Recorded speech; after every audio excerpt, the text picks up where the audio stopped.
श्री राहुल गांधी जी को तो मैं ऐसे भी पहले मैं भी और ये देश गंभीर नहीं मानता था। पश्चिम बंगाल की जनता ने आदरणीय भारत के प्रधानमंत्री जी पर मुहर लगाने का काम किया है और वहीं पर 0/0 कांग्रेस ने लाने का काम किया। को नहीं लगता इस तरीके की भाषा बिल्कुल असंवैधानिक है? जिस संविधान की बात करते हैं उसी संविधान का माखोल उड़ाते हैं। भारत के प्रधानमंत्री जी हैं, वो लोगों के दिलों में बसे हैं कि सरदार वल्लभ भाई पटेल के बाद इतनी दृढ़ इच्छा शक्ति का अगर इस धरती पर कोई दूसरा व्यक्ति हुआ तो आदरणीय अमित शाह साहब हैं। कि अभिषेक बनर्जी क्या उत्तर प्रदेश के दूसरे आजम खान बनेंगे? अब जिसके जिस तरीके के कृत्य होंगे तो उसको तो कानून उसके लिए बना है, कानून उसकी जांच करेगा और कार्रवाई करेगा। कांग्रेस और सपा जिसके साथ रहेगी उसे तो खत्म ही हो जाना है। जिन जिन राज्यों में कहा कि सरकार बनेगी, जो नेता होते हैं विपक्ष के वो डर जाते हैं कि इन्होंने कह दिया तो पक्का सरकार नहीं बनेगी। जिन लोगों ने कहा कि ममता बनर्जी हैं, ममता बनर्जी रहेंगी, ममता बनर्जी जीतेंगी, तो उन्होंने आदरणीय ममता बनर्जी को भी खत्म कर दिया।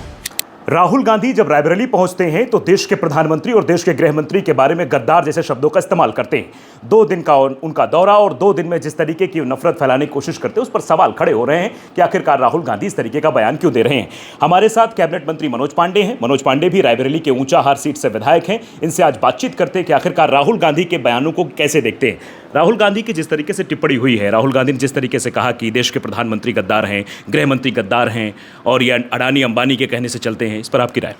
देखिए, श्री राहुल गांधी जी को तो मैं ऐसे भी पहले मैं भी और ये देश गंभीर नहीं मानता था, लेकिन इतना गिर के इतनी आशिष्ट इस तरीके से असामाजिक संवैधानिक पदों पर शीर्ष पदों पर बैठे हुए भारत के ऐसे प्रधानमंत्री जी जिनके साथ आज पूरी देश की जनता हो, एक ऐसे भारत के आदरणीय गृह मंत्री जी आदरणीय अमित शाह जी जिनके ऊपर देश गर्व करता हो, जिन्होंने देश की आंतरिक सुरक्षा को मजबूत किया हो और देश से नक्सलाइट का सफाया करने का काम किया हो, उनको आप गद्दार कहते हैं।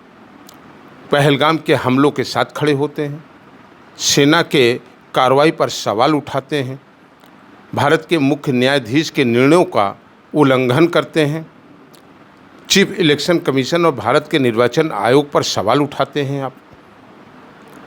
तो जो संविधान और भारत के संवैधानिक पदों पर बैठे हुए, उच्च पदों पर बैठे हुए, शीर्ष पदों पर बैठे हुए ऐसे लोग जिनके साथ जनता है, और एक तरफ कौन लोग हैं? अभी पश्चिम बंगाल में चुनाव हुआ, परिणाम तो जनता देती है। लोकतंत्र में कोई नेता नहीं दे सकता, व्यक्ति नहीं दे सकता। पश्चिम बंगाल की जनता ने आदरणीय भारत के प्रधानमंत्री जी पर मुहर लगाने का काम किया है और वहीं पर 0/0 कांग्रेस ने लाने का काम किया है। क्या कांग्रेस के हालात थे पश्चिम बंगाल में?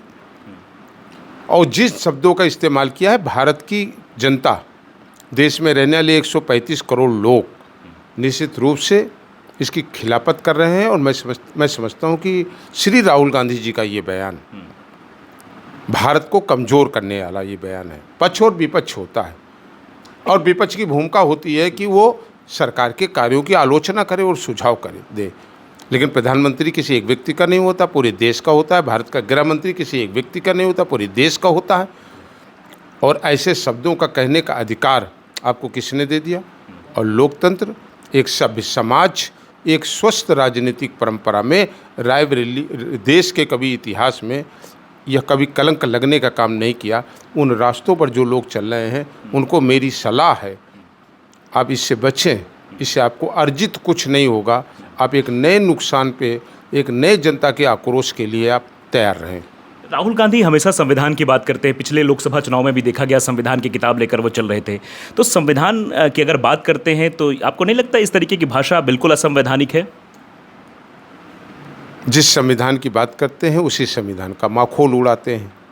देश देख रहा, मैंने जिक्र किया आपसे कि भारत के माननीय सर्वोच्च न्यायालय पर उंगली उठाना, सेना की कार्यवाही पर उंगली उठाना, पहलगाम में मारे गए भारतवासियों के खिलाफ बोलना, चीफ इलेक्शन कमीशन और चुनाव आयोग पर बोलना, भारत की लोकसभा के स्पीकर पर सवाल उठाना, प्रदेश की विधानसभाओं के स्पीकर पर सवाल उठाना, ये सब भारत के संविधान के अनुच्छेद से जुड़े हुए अंग हैं, जो भारत के संविधान के ही अनुरूप बने हुए हैं, उसी के मंशा के अनुरूप बने। तो ये तो बहुत अच्छी आपकी कहावत है, देश देख रही है। एक तरफ आप संविधान को जिसका हम सब लोग सम्मान करते हैं, अब उसको केवल दिखाते हैं और लगातार आप संविधान का उल्लंघन कर रहे हैं। मैं आपको विश्वास के साथ कहता हूँ, आने वाले दिनों में इसका खामियाजा भुगतना पड़ेगा। भारत के प्रधानमंत्री जी हैं, वो लोगों के दिलों में बसे हैं। भारत के गृह मंत्री जी मैं कह सकता हूँ कि सरदार वल्लभ भाई पटेल के बाद इतनी दृढ़ इच्छा शक्ति का अगर इस धरती पर कोई दूसरा व्यक्ति हुआ जिसने गृह मंत्री के रूप में देश को एक आंतरिक आतंकवाद से मुक्त कराने का काम किया तो आदरणीय अमित शाह साहब हैं। आप उनके खिलाफ रोज़ इस तरीके के बयान देंगे तो देश की जनता आपको कभी माफ़ नहीं करेगी। मैं नहीं समझता हूँ जीरो के बाद क्या होता है, लेकिन -0 के लिए भी आप कहीं ना कहीं तैयार रहें। अगर ऐसी कोई गणित होती है तो वो उसके लिए तैयार रहें। एक चर्चा चल रही है उत्तर प्रदेश में कि अभी मायावती से मिलने गए थे कांग्रेस पार्टी के नेता, उनको मायावती ने मिलने तक नहीं दिया, बाहर भगा दिया। तो ये कांग्रेस जो है मायावती के साथ गठबंधन की कोशिश कर रही है।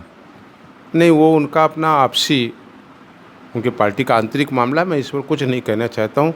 लेकिन कांग्रेस के लोग वो छोटे छोटे दलों के पास जा रहे हैं, कोई ये नई घटना नहीं है। कई दलों के लोगों ने उनको देखते ही दरवाज़ा बंद कर दिया, इसलिए कि कांग्रेस और सपा जिसके साथ रहेगी उसे तो ख़त्म ही हो जाना है।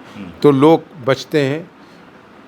समाजवादी पार्टी जिन जिन राज्यों में कहा कि सरकार बनेगी, वहाँ के जो नेता होते हैं विपक्ष के, वो डर जाते हैं कि इन्होंने कह दिया तो पक्का सरकार नहीं बनेगी। जिन लोगों ने कहा कि ममता बनर्जी हैं, ममता बनर्जी रहेंगी, ममता बनर्जी जीतेंगी, तो उन्होंने आदरणीय ममता बनर्जी को भी ख़त्म कर दिया। और मुझे बिहार में मालूम है कि मुझे तो ये मालूम है, चला है, कोई बता रहा था, मैं उसकी पुष्टि तो नहीं कर सकता, कि वो चाहते हैं कि हारने वाले लोगों की संख्या ज़्यादा हो जाए जो एक साथ खड़े हों। ये लोकतंत्र का कैसा मजाक है। पश्चिम बंगाल में भी एक नया फैसला आया है। पश्चिम बंगाल में जिस तरह शुवेंदु अधिकारी काम कर रहे हैं, योगी आदित्यनाथ पहली बार किसी मुख्यमंत्री को गमछा भेंट करते हैं और वो भगवा वस्त्र में ही शपथ लेते हैं शुवेंदु अधिकारी। और शुवेंदु अधिकारी का नया फैसला, राष्ट्रगान का फैसला, देश हित का फैसला, कैसे देखते हैं आप? देखिए, राष्ट्रगीत है वंदे मातरम।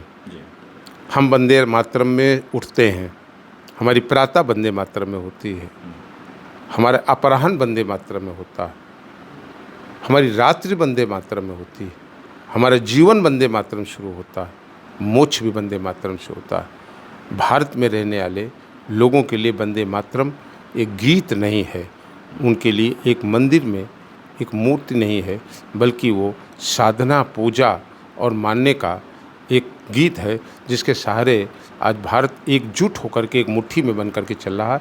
मैं इस फैसले का स्वागत करता हूँ।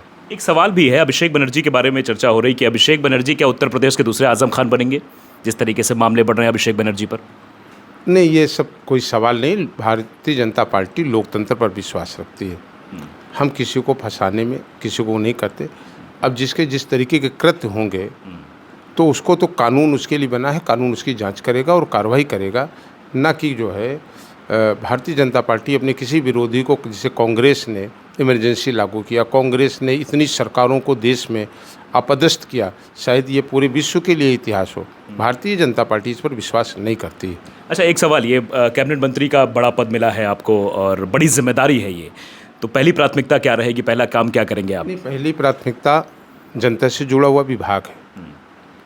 उत्तर प्रदेश के करोड़ों लोगों को आदरणीय प्रधानमंत्री जी जहां पूरे देश के 80 करोड़ लोगों को दे रहे हैं, वहीं कई करोड़ लोगों को, उत्तर प्रदेश के लोगों को भी राशन मुहैया करा रहे हैं।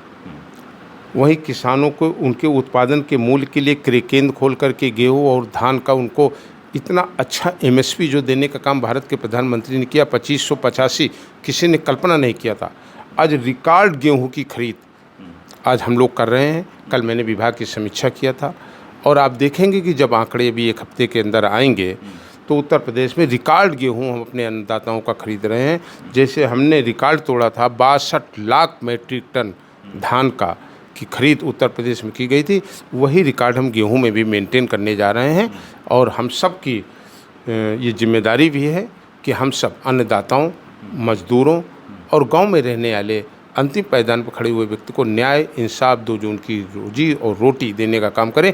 ये काम भारत के प्रधानमंत्री जी करने का काम कर रहे हैं। हम लोग उन्हीं के पद चिन्हों पर चल करके उनकी आकांक्षाओं को लेकर के जन जन तक जाने का काम कर रहे हैं और सरकार की योजनाओं को जन जन तक पहुंचाने का काम कर रहे हैं। एक आखिरी सवाल, क्योंकि आपके एक बयान की खूब चर्चा हो रही है रायबरेली में कि आपने अस्पताल को लेकर जो बोला है, जो बाहर से दवाइयाँ लिखी जाती हैं, जो तमाम तरह की चीज़ें होती है, बयान खूब चर्चा में है। तो क्या बयान था वो, आपको क्या बोला था? नहीं, देखिए, जो सरकारी अस्पताल हैं, सरकारी अस्पताल पे जो मध्यम श्रेणी और गरीब व्यक्ति जाता है, आज सरकार की मंशा है कि सबको फ्री दवा मिले। जी। आज सारे हॉस्पिटलों में कहीं ना कहीं फ्री जांच की व्यवस्था है, एक्सरे मशीन है, सीटी स्कैन है, वेंटिलेटर्स की व्यवस्था है। लेकिन ये जिम्मेदारी वहाँ के डॉक्टर्स को, वहाँ के इंचार्ज को रखना है कि हम दवाएं बाहर की नहीं लिखेंगे। अगर वो ऐसा करता है तो नियमों का उल्लंघन करता है और मैं इसकी जांच भी कराऊंगा। इसमें जो दोषी पाएगा उसके खिलाफ कठोर कार्रवाई की जाएगी। मैंने जिलाधिकारी से कहा है। बात करने के लिए बहुत बहुत धन्यवाद।